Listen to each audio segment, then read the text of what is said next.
네, 안녕하세요. 솔브리지 교회 반승환 목사입니다. 오늘 저녁 함께 하나님의 말씀을 나누면서 하나님의 은혜를 경험하는 그런 귀한 저녁의 시간이 될 수 있었으면 좋겠습니다. 남부지방 특별히 대전에는 많은 폭우로 인해서 아픔을 겪고 계신 분들이 있는 것 같습니다. 특별히 제가 오는 길에 페이스북을 통해서 사역자이시자 또 5 아이의 아버님의 이제 부고도 봤는데요. 우리가 바쁜 생활이고 참 힘든 시기이지만 잠시 함께 그 아픔에 좀 동참하고 기도할 수 있는 그런 우리 안에 여유가 있었으면 좋겠습니다. 함께 말씀 보시죠.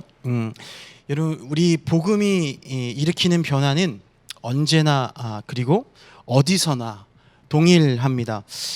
참된 구원이 가져다 주는 변화는 언제든지 같다라는 거예요. 그것은 무엇이냐 하면 더 이상 내 인생 삶에 내가 우선이 되지 않는다라는 것입니다. 내 욕구와 내 탐욕과 내 성공이 우선이 아니라 내 권리보다 남을 생각하고 그들의 의견을 경청하게 된다라는 거예요. 3번도 아니고요, 70번씩 7번도 아니고요, 오래 참고 견딜 수 있는 힘이 생긴다라는 거죠.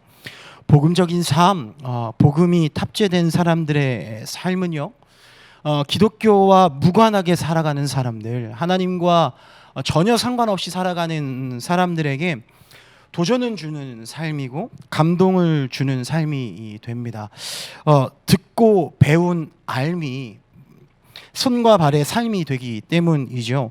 여러분, 예수님은 이 땅에 오셔서 우리에게 말씀을 전하셨던, 처음으로 말씀을 전하셨던 그 메시지 이전에 첫 메시지를 선포하셨어요. 그게 뭐냐면 회개하라, 천국이 가까이 왔다라는 이야기입니다. 예수님 전에 세례 요한이 예수님의 길을 예비하면서 선포했던 동일한 메시지이죠. 여러분, 이 메시지는 우리가 다시 한번 생각해 볼 필요가 있는데요. 회개하면 천국이 가까이 온다는 것이 아닙니다. 회개하라, 왜냐하면 천국이 가까이 왔기 때문이다라는 그런 뜻입니다. 회개하라는 말의 원래 뜻에 비춰보면 이런 말인 거예요. 돌아서라, 천국이 가깝다. 이 메시지는 우리가 회개하면 천국이 가까이 온다라는 것이 아닙니다. 가던 길을 돌이켜라. 왜냐하면 하나님 나라가 바로 가까이 있기 때문이다. 여기 있고 저기 있고 멀리 있다도 아니고 죽어서 간다는 이야기도 아닙니다. 우리가 돌이키는 순간, 하나님을 인격적으로 만나는 순간, 복음이 내 삶에 임하는 순간 하나님 나라는 바로 거기 있다는 것입니다. 팬데믹이라고 하는 이 상황, 우리가 손 쓸 수 없는 이 상황에 우리에게 필요한 것은 바로 그 하나님 나라인 줄 믿습니다. 여러분, 예수님이 오셨다는 것은 하나님의 나라가 도래했다는 것입니다. 하나님 나라는 우리가 찾아가는 곳이 아니라 우리를 찾아오신 예수님을 이야기하죠. 그래서 우리가 돌이킨다는 것, 회개한다는 것은 예수님을 향해 돌아선다라는 뜻입니다. 세상을 따르다가 예수를 따르는 것입니다. 돌이킴, 바로 이것이 복음이죠.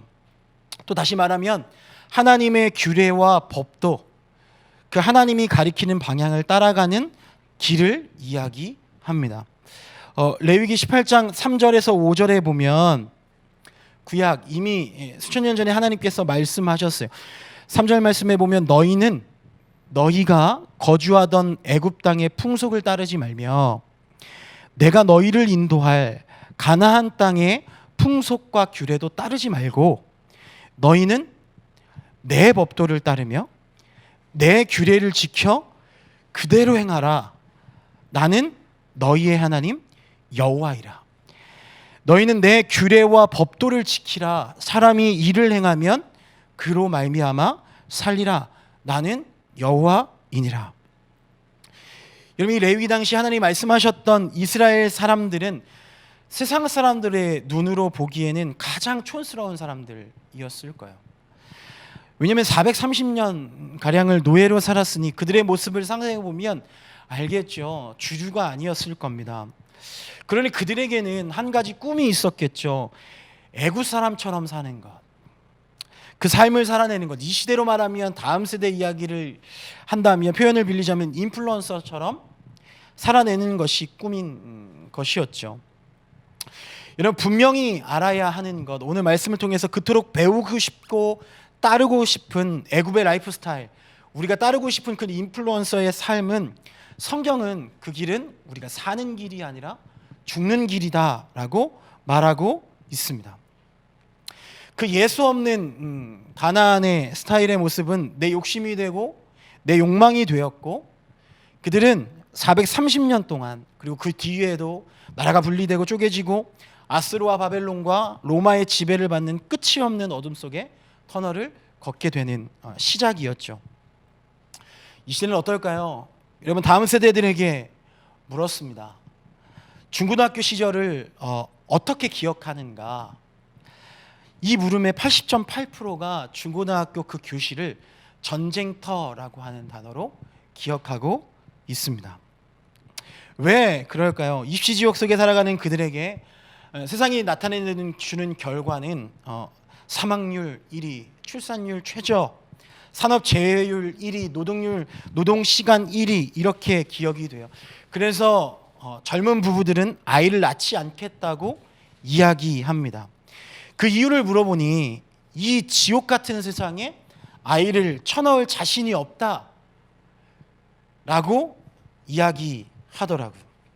소망이 없어진 이때 발버둥 치고 짓밟고 속이고 겨우겨우 이겨내도 평범해지기도 어려운 이 시대에, 어쩌면 그 레위기에 나왔던 그 시기와 겉모습은 다르지만 우리의 소망 없음은 비슷하지는 않을까 생각이 듭니다. 그런데요, 여러분, 예수님이 이때 오신 거예요. 소망이 끊어졌을 때 오신 거예요. 아무도 희망을 말하지 않을 때 누구든지 어떠한 상황에 처해 있든지 어떠한 모습이든지 하나님의 나라로 초청하기 위해 예수가 우리에게 찾아오셨다라는 것입니다. 여러분, 이게 복된 소식입니다. 이 복된 소식을 듣는 이만 여러분 돌이킬 수 있고 하나님의 나라를 꿈꿀 수 있습니다. 여러분, 우리 다음 세대들이 이 복음을 듣기를 소망합니다. 돌이켜서 여러분, 어둠 가운데 걸어가고 있는 그들에게 빛이 비추일 때 그들이 그 빛을 보고 따라가 그곳에 계신 예수 그리스도를 만나게 되길 소망합니다. 여러분, 우리에게 축복의 길을 소개하러 오셔서, 여러분, 이게 복음이 아닙니다. 우리에게 이대로 계속 가면, 복음 없이 세상의 방법대로 이대로 살면 반드시 죽을 것을 알려주셨기 때문에 복음인 거예요. 즉시 돌이켜야 한다는 것을 알려주셨기에 복음인 것입니다. 너희는 내 규례와 법도를 지키라. 사람이 이를 행하면, 우리가 그 하나님의 말씀대로 순종하고 살면 그로 말미암아 살리라. 나는 여호와이니라. 돌이키기만 하면 하나님 나라가 바로 우리 곁에 있다고 말씀하십니다. 세상의 기준과는 조금 다르죠. 여러분, 이것은 하나님의 기준을 붙잡고 살아가는 삶을 이야기합니다.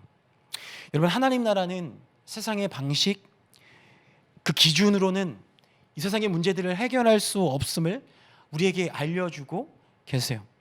여러분, 하나님의 나라는 우리가 지금 아주 좋아하는 그런 합리적인 것, 효율적인 것으로 이루어지는 나라가 아닙니다. 정치적, 경제적 발상으로 이루어지는 나라도 아니고요.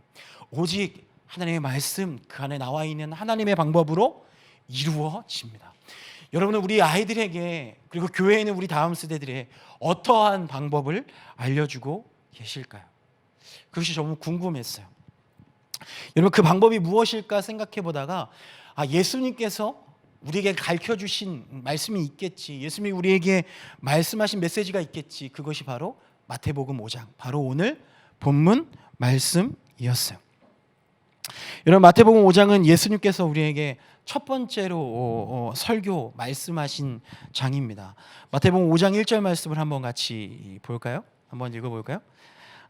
예수께서 무리를 보시고 산에 올라가 앉으시니 제자들이 나아온지라. 여러분, 예수님은 이 첫 설교 이전에 이미 알려지셨어요. 그분의 능력이 그 땅 가운데 편만하게 나타나면서 많은 사람들이 모이기 시작했고 무리지어 그분을 따르기 시작했습니다. 복음이 있는 곳엔 여러분 이러한 역사들이 나타납니다. 사람들이 몰려들기 시작합니다. 복음에는 생명력이 있기 때문이죠. 영향력이 있기 때문입니다. 여러분, 많은 사람들이 다음 세대를 바라보고 복음화율에 대해서 얘기합니다. 사실 여러분, 그것은 이제 중요치 않습니다. 몇 명이 모이든 몇 명이 하나님의 말씀을 듣고 따르든 여러분, 우리가 세상에 얼만큼 하나님의 말씀으로 영향력을 끼치는가, 여러분, 우리는 그것에 집중해야 될 시기인 것 같아요. 어쨌든 예수님은 무리를 보시고 산에 올라 앉으셨다 말씀하고 있습니다. 앉으셨다는 것은 가르치시겠다라는 뜻이에요. 당시 선생들은 앉아서 가르쳤기 때문이죠. 여러분, 무엇이건 어쨌든 이 첫 말씀, 첫 시작의 메시지는 중요합니다. 왜냐하면 처음에는 정체성과 방향성을 내포하기 때문이죠. 그럼 이 말씀에는 우리에게 어떠한 방향성과 어떠한 정체성을 알려주시는가? 바로 하나님 나라의 백성의 정체성과 하나님 나라 백성의 삶의 방향성을 이야기해 주셨어요. 그 뒤에 어떤 말씀이 나옵니까? 우리가 너무나 잘 알고 있는 바로 팔복에 관한 이야기가 나와요. 복에 관한 이야기, 너무나 우리에게 필요한 말씀이죠. 그럼 세상을 살면서 복을 받을 수 있는 8가지 노하우, 예수님 덕분에 뒤처졌던 내 삶이 뛰어넘을 수 있는, 세상 사람들을 뛰어넘을 수 있는 그런 아주 아이들 말로 꿀팁, 여러분, 이런 말씀이 아닙니다. 아쉽게도. 한마디로 표현하면 여러분, 이 말씀은 나를 따르는 것은 세상을 역행하는 일이다 라는 것을 우리에게 알려주신 말씀이에요. 여러분, 이 팔복의 이야기는 하나님의 성품과 성격에 관한 이야기고요, 하나님의 방식의 삶에 대한 이야기입니다. 예수님은 이 땅에 오셔서 우리에게 첫 설교를 하실 때, 첫 방향성을 선포하실 때 기준 바로잡기에 나선 것이요. 여러분, 이 시대에 우리에게 필요한 것이 이것인 것 같습니다. 가난한 마음에 임하는 하나님 나라를 추구하는 법. 여러분, 이 말씀을 우리에게 이야기하시는 것 같아요. 그 당시 이스라엘의 선민사상 아브라함의 직계자손이라는 마음에 여러분, 그들은 하나님의 축복, 끝없는 하나님의 축복에 관심을 가졌어요. 그런데 그들이 꿈꿨던 것은 하나님의 기준과는 좀 달랐습니다. 부와 성공과 건강, 우리와 너무나 똑같았어요. 근데 그들이 타락했던 이유는 바로 이 기준에서 시작됐어요. 예수님의 첫 설교는 이 기준을 바로잡는 것에서 시작되었습니다. 마태복음 5장 3절 6절에 보면 바로 그 이야기가 시작되는데요. 마태복음 5장 3절 6절 말씀.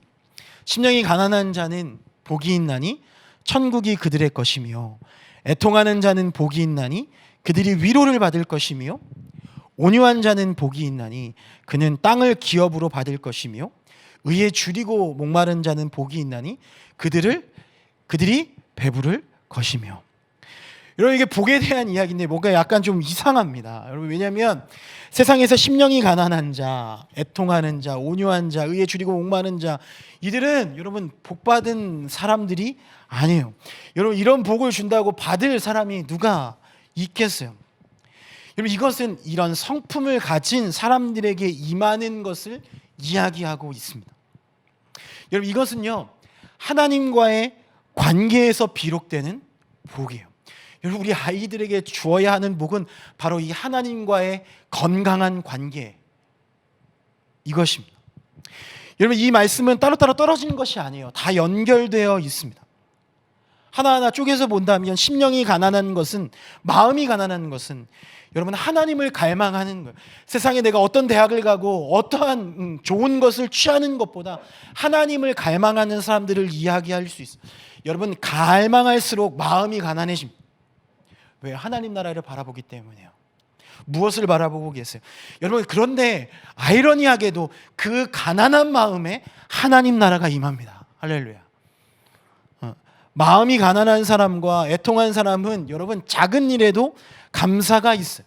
그 감사가 그들을 성품의 온유함을 가져다 주죠. 교회는 여러분 마음이 가난해야 돼요. 하나님을 얼마나 언제나 갈망해야 한다는 것입니다. 여러분, 하나님을 얼마나 갈망하십니까? 여러분, 우리 교회는 애통하는 마음이 있어야 돼요. 교회는 온유해야 합니다.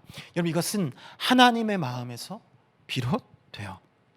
그래서 하나님 나라는 하나님의 성품으로 시작됩니다. 하나님의 나라는 하나님의 사람들로부터 시작돼요. 하나님의 나라는 하나님의 백성들의 예배로 시작됩니다. 그렇다면 하나님의 사람들은 서로에 대해 어떤 삶의 방식을 보일까? 그 뒤에 7절부터 10절까지 말씀을 한번 같이 보시죠. 7절 말씀, 긍휼히 여기는 자는 복이 있나니 그들이 긍휼히 여김을 받을 것이며 마음이 청결한 자는 복이 있나니 그들이 하나님을 볼 것이며 화평하게 하는 자는 복이 있나니 그들이 하나님의 아들이라 일컬음을 받을 것이며 의를 위하여 박해를 받는 자는 복이 있나니 천국이 그들의 것임이라. 아멘. 여러분, 하나님의 관계에서요, 우리의 성품이 다시 빚어지기 시작하면요, 여러분, 이웃을 바라볼 수 있는 여유가 생깁니다. 그 안에 긍휼이 생기는 거죠. 여러분, 우리의 마음에 이웃에 대한 마음, 긍휼한 마음, 생각을 가지면 가질수록 여러분, 하나님도 우리를 긍휼히 여기실 수 있는 거예요. 그것이 곧 하나님의 마음이고 하나님이 거하시는 곳이 됩니다. 여러분, 그래서 그리스도인들이 참 억울한 일들을 많이 겪어요. 왜요? 그 긍휼한 마음 때문에 세상 가운데 화평을 위해 애쓰다가 겪는 억울함들이에요. 그런데 여러분, 그 고난 속에 놀랍게도 그리스도인들은 기뻐합니다.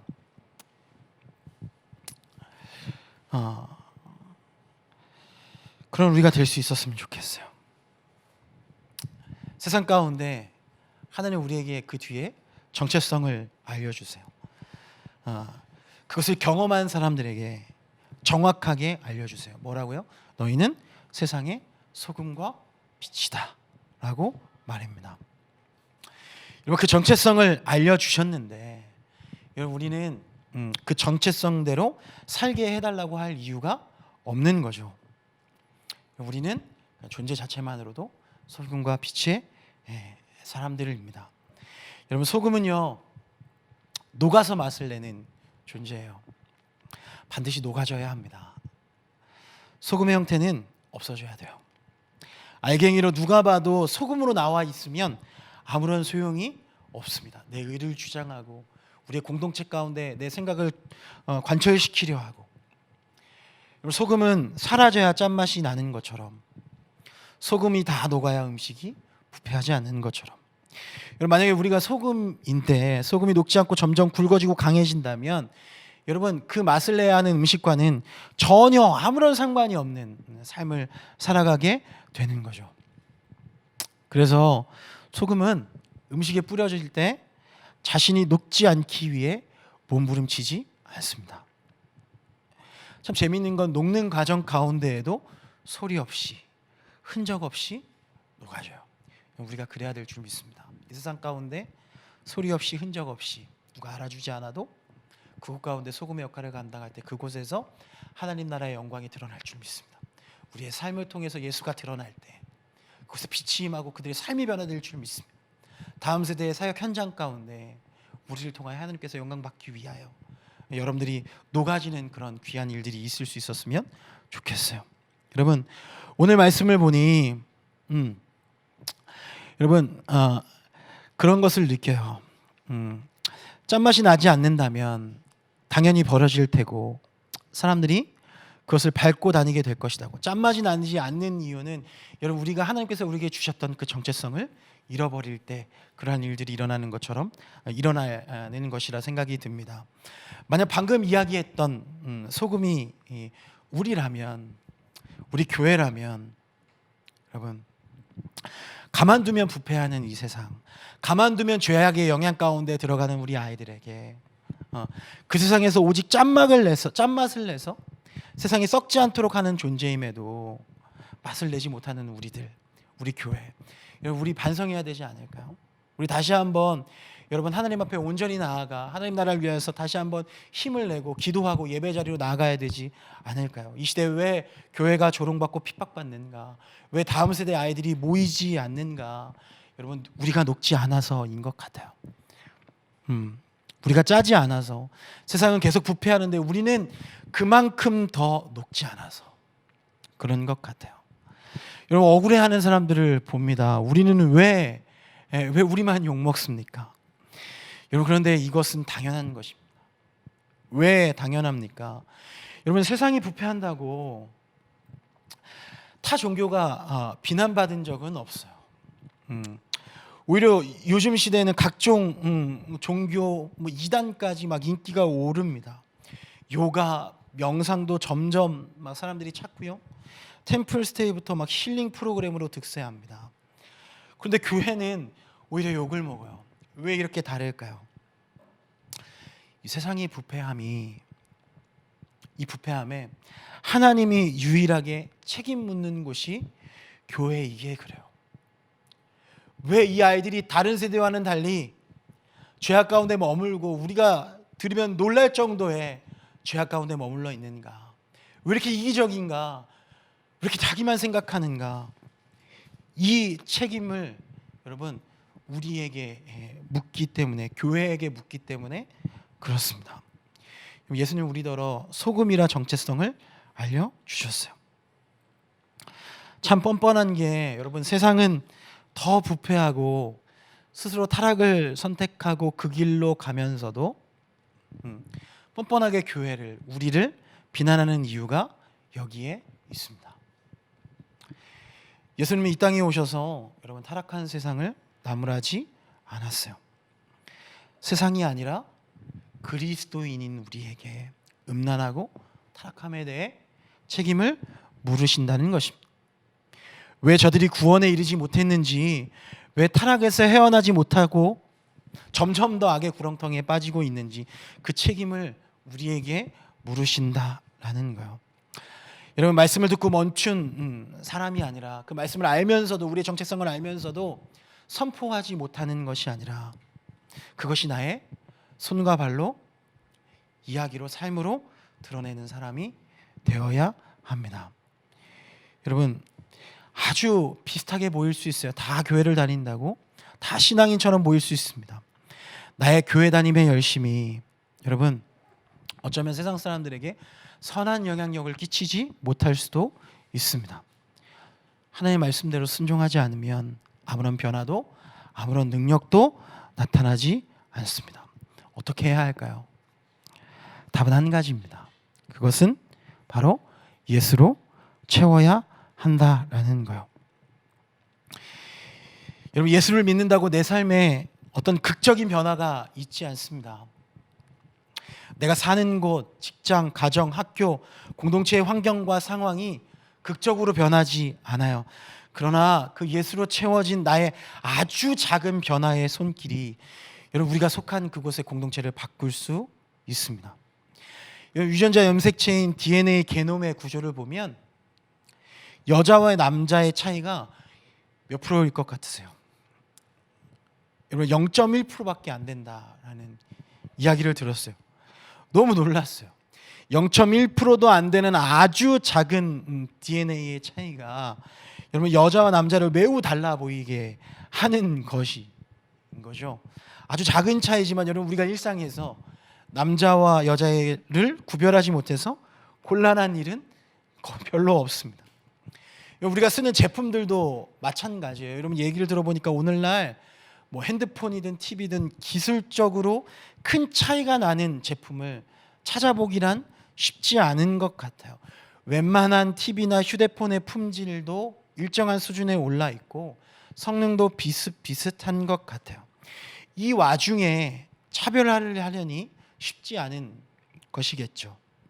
단 0.1%의 DNA 차이 때문에 남녀가 확연히 달라 보이듯이 이런 브랜드 간의 작은 차이를 어떻게 두드러진 특징으로 인식시키느냐가 마케팅의 관건이라고 얘기합니다. 하나님을 믿는 우리도 마찬가지인 것 같아요. 아주 작은 차이, 아주 작은 순종이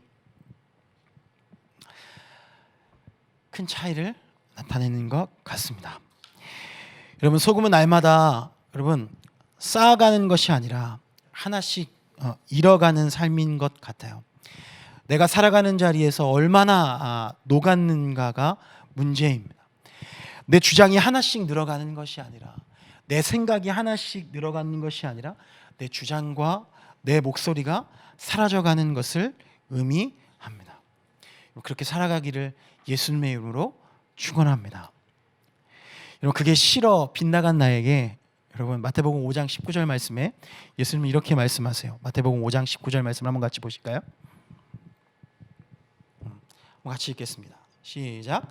그러므로 누구든지 이 계명 중에 지극히 작은 것 하나라도 버리고 또 그같이 사람을 가르치는 자는 천국에서 지극히 작다 일컬음을 받을 것이요 누구든지 이를 행하며 가르치는 자는 천국에서 크다 일컬음을 받을 것이다.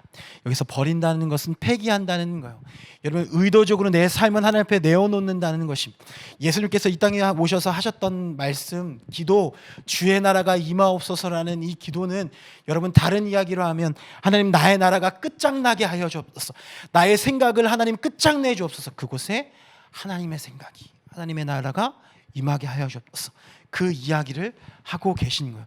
그리고 마태복음 5장 20절에 또 이렇게 얘기합니다. 내가 너희에게 이르노니 너희 의가 서기관과 바리새인보다 더 낫지 못하면 결코 천국에 들어가지 못하리라. 우리가 서기관 바리새인들이 말하는 열심, 행실, 여러분 비슷하긴 할 수 있어요. 그러나 그것보다 아주 작은 차이, 거기서 무엇을 더 얹어야 합니까? 바로 소금과 빛의 삶을 이야기하는 거예요. 다시 시작을 이야기하는 것입니다. 예수님으로부터 다시 시작하는 것. 마음이 가난할 대로 가난해지는 것. 하나님을 갈망하는 거죠. 내가 부족해서 슬픈 것이 아니라 다른 사람의 부족함이 슬퍼야 하고, 거친 세상, 화평이 없는 세상, 불의한 세상, 부패한 세상 속에 내가 흔적도 없이 사라질 각오가 돼 있어야 하고, 내가 녹슬어 죽는 것이 아니라 나를 태워 죄가 되는 삶을 살아야 한다고 말씀하고 계세요. 다시 시작의 삶이라 말씀합니다. 여러분, 교회 다니는 것으로 부족해요. 여러분, 교회 되어야 합니다. 하나님 나라의 백성들은 이 부패한 세상의 소금이요 어둠에 잠긴 세상의 빛입니다. 그렇다면 이런 정체성을 가진 사람들의 삶은 어떠해야 할까요? 예수님은 우리에게 직접 우리의 생활에 대한 새로운 기준을 제시합니다. 우리는 그것을 따르기만 하면 돼요. 여러분, 이것은 우리가 바라볼 때 세상의 기준보다 아주 조금 높은 도덕적 기준이 아니라 전혀 새로운 신앙적 규범을 우리에게 말씀하세요. 그래서 그 뒤로 여러분 6가지를 차례로 알려주시는데, 그게 뭐냐면 살인, 간음, 결혼, 맹세, 부복과 원수에 관한 이야기를 그 뒤에 마태복음 뒤에 차례대로 이야기하고 있습니다. 여러분, 참 놀라운 건 지금 우리 세상 가운데 문제가 되고 있는 부분들을 이미 예수님께서 말씀해 주셨어요. 예수님 이전에도 그들의 지도자들이었던 바리새인들, 율법사들도 가르쳤던 내용이고요, 십계명에도 다 나와 있는 내용이에요.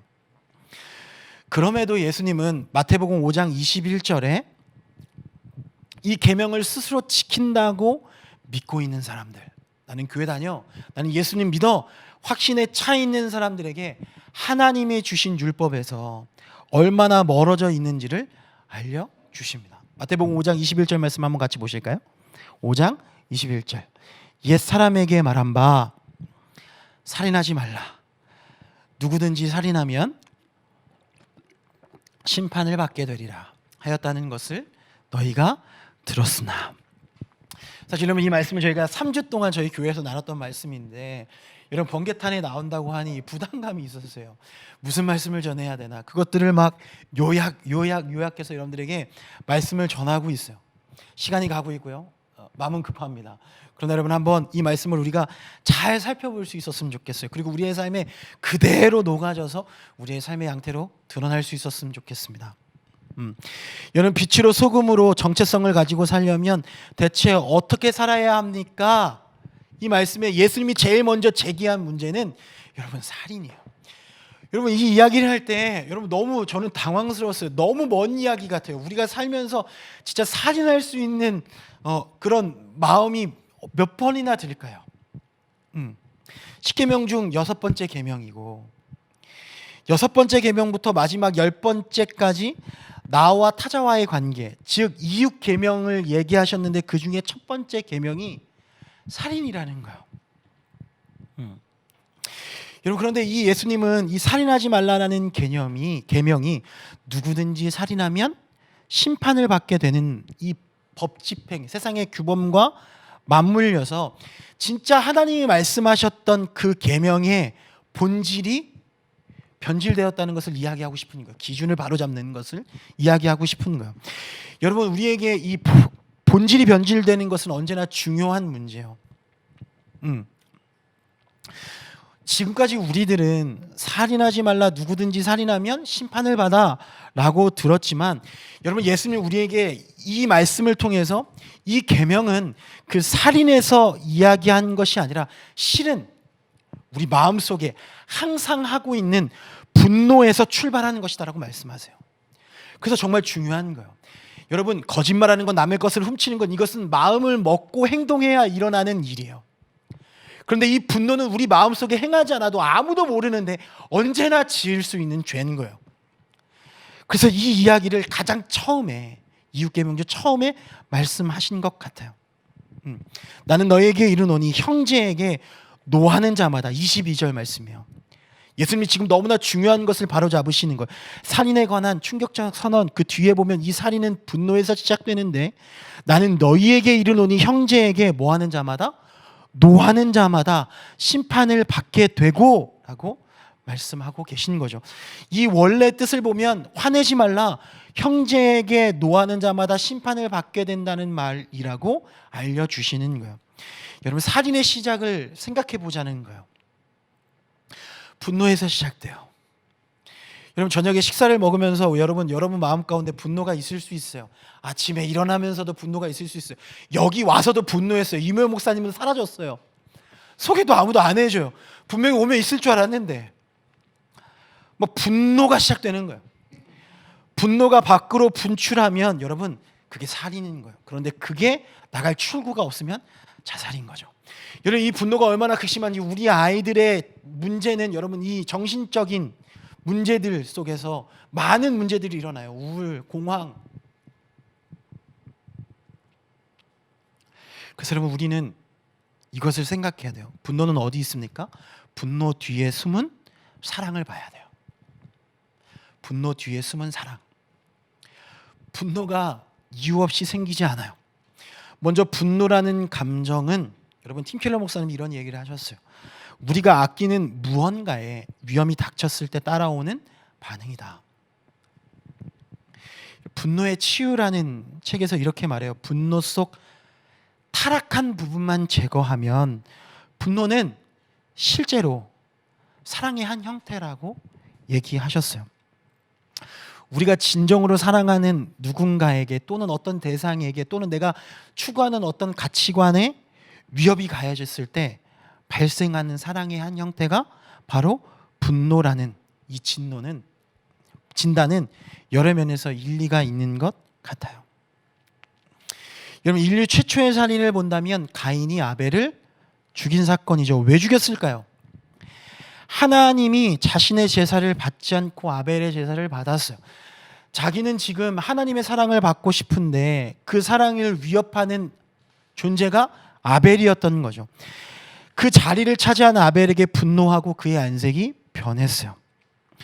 여러분 사실 아벨은 아무런 잘못이 없어요. 그런데 왜 죽었습니까? 가인이 분노했기 때문에. 여러분 사실 누구에게 분노했어야 할까요? 하나님에게 했어야죠. 아니면 준비를 잘하지 못한 나에게 했어야죠. 그런데 왜 아벨한테 하는가? 여러분 이 시대의 다음 세대 아이들이 여기서 똑같은 것을 경험하는 거예요. 힘으로는 안 될 것 같은 거예요. 하나님을 이길 수 있겠어요? 그래서 해볼 만한 동생에게 한 거예요. 약자에게 자신의 분노를 표출한 거예요. 여러분 얼마나 학교 안에서 이러한 일들이 일어나고 있습니까? 이 시대 문제를 보면 전통 가족의 붕괴를 이야기합니다. 가정에게 받을 사랑을 받지 못해서 분노가 쌓였어요. 그 분노를 누구에게 풉니까? 선생님에게도 풀지 못해요. 부모에게도 풀지 못해요. 분노를 풀 대상을 찾고 있는 거예요. 과거에는 이 분노를 풀 수 있는 것이 어디 있었어요? 우리 교회 공동체 안에 있었어요. 다 들어주고 함께 사랑해주고. 희생양을 찾지 못하면 누군가를 희생양으로 삼아야 직성이 풀리는. 그래서 요즘 우리 아이들이 자해해요. 자해한다고요.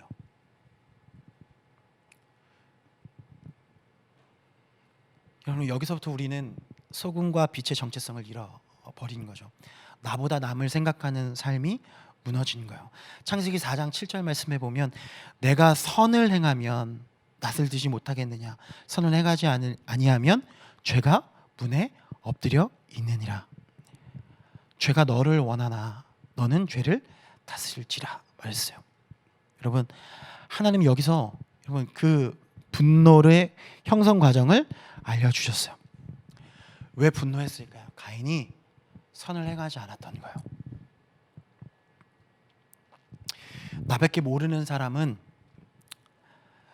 그리고 그 사람의 집 앞에는 무엇이 엎드려 있다고 말했어요? 죄가 엎드려 있다라고 말해요. 집을 오고 갈 때마다 그 분노를 묻히면서 다니는 거예요. 그 죄의 다른 이름이 분노라고 말씀하세요. 우리는 드러나고 나갈 때마다 분노가 나를 원해요. 그 분노라는 죄가 나를 화나게 만드는 거예요. 우리 아이들이 지금 그것을 계속 밟고 다니는 거예요. 이것을 해결할 수 있는 것은 하나님께서 뭐라고 말씀하셨어요? 선을 행해야 한다는 거예요. 선을 행하지 않으면 분노를 이기지 못한다 말씀하세요. 할 게 많은데 빨리 마무리해야 되겠어요.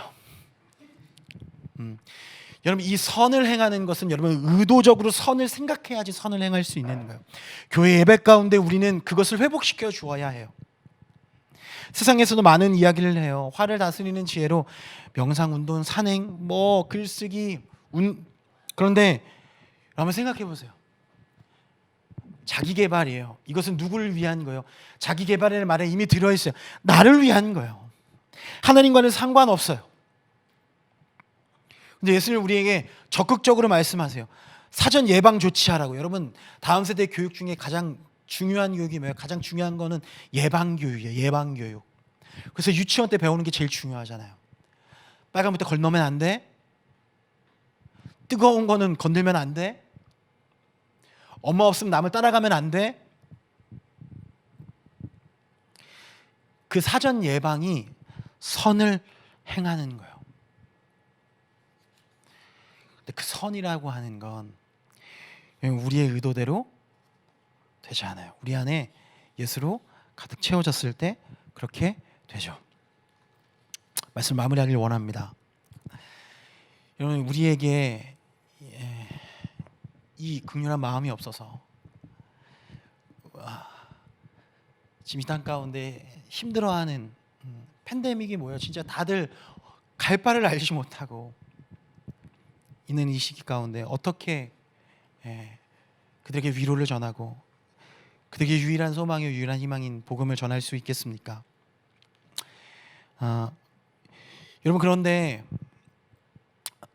역사를 찾아보니까 로드니 스타크가 쓴 기독교의 반응이라는 책을 보니까 여러분 이런 팬데믹 상황을 전염병에 의한 팬데믹 상황을 이미 과거에 겪었더라고요. 그 중에 한 가지만 소개하고 말씀을 마칠게요.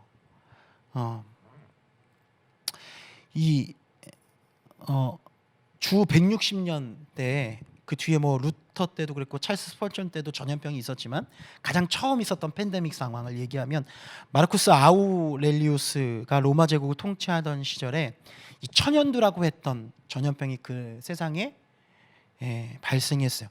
여러분, 우리는 지금 이제 1년도 안 됐는데도 너무 힘들잖아요. 그때는 15년이나 지속됐대요. 왜냐면 그때는 뭐 백신도 없고 뭐 치료약도 나오기 힘들었겠죠. 그 병이 제국의 4분의 1 내지 3분의 1을 죽음으로 몰아넣었대요. 스타크의 추정에 의하면 여러분 당시 기독교의 인구는 4만 5천 명 정도밖에 안 됐어요. 그건 인구의 0.08%. 세상에 영향력을 주기엔 아주 너무너무 작은 수치죠. 그런데 여러분 이 미약한 수치에도 불구하고 이 전염병 확산에 대한 교회의 대처는 그 뒤에 세상의 칭송과 커다란 호응을 얻어냈다는 거예요. 이 알렉산드리아의 주교였던 디오니시우스의 보고서에 이렇게 남겨져 있어요. 그리스도인이 된 우리 형제 중 대부분은 끝없는 사랑과 성실로 자기의 몸을 사르지 않고 다른 이들만 생각했다. 큰 위협을 무릅쓰고 환자들을 도맡아 온갖 필요를 돌보며 그리스도의 본을 따라 섬기다가 때론 저들과 함께 평온한 행복을 바라며 이 생을 마감하기도 했다. 여러분 말도 안 되는 거예요. 평온한 행복을 바랬는데 이 생을 마감한다. 이거 좀 진짜 역설적이지 않아요? 여러분 이것이 우리에게 하나님께서 말씀하셨던 그 바로 복인 거예요. 애통한 자, 의에 줄이고 목마른 자, 가난한 마음, 하나님을 갈망하는 사람들, 선을 행하는 것, 소금과 빛의 역할을 하는 거죠. 다름 아닌 이웃의 병환을 짊어지며 기꺼이 그 고통을 끌어안다 자기들까지 감염되었기 때문이다. 많은 형제가 그처럼 다른 이들을 간호하고 치료하다 환자들을 따라 죽거나 그들을 대신하여 죽음을 맞이했다.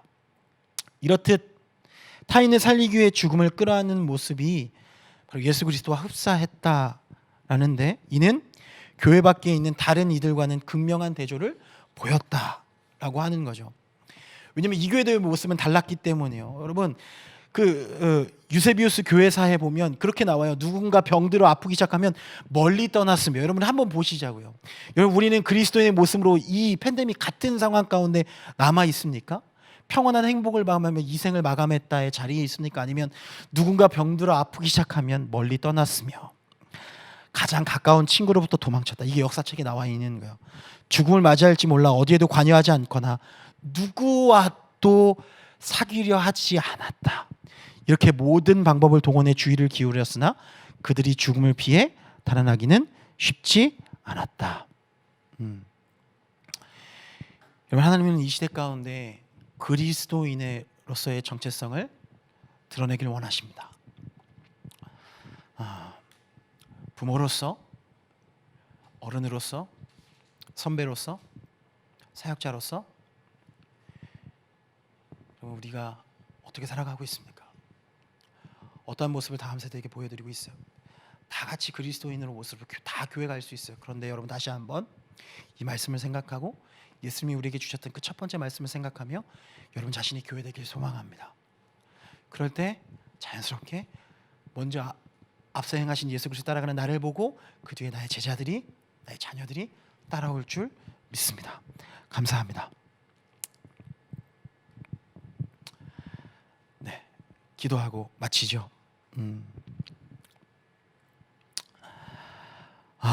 사랑하는 하나님 감사합니다.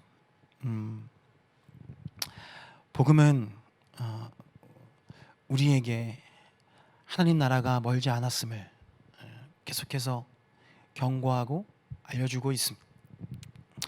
하나님 그 가운데 멈추고 돌아서서 다시 예수 그리스도를 바라보고 그 하나님 나라 기대하며 준비하며 내 주변에 아직도 그 하나님의 나라를 듣지 못해.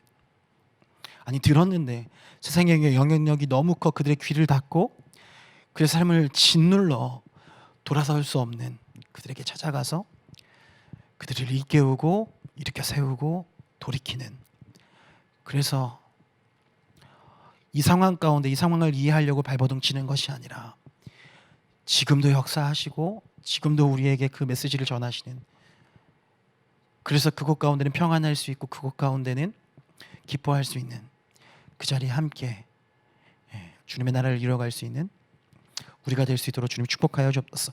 다음 세대에게 줄 수 있는 것은 많지 않습니다. 그러나 그들에게 꼭 주어야 하는 것은 있습니다. 그것이 바로 예수 그리스도의 복음인 줄 믿습니다. 하나님, 우리의 삶을 통하여서 그 예수 그리스도의 살아계심과 우리를 사랑하심과 우리를 위하여 죽으시고 부활하신 것을 드러낼 수 있는 우리의 삶이 되게 하시고, 소망 없는 이곳에 오직 예수가 이 땅의 소망임을 드러낼 수 있는 우리가 되게 하여 주옵소서. 감사드리며 예수님의 이름으로 기도드렸습니다. 아멘.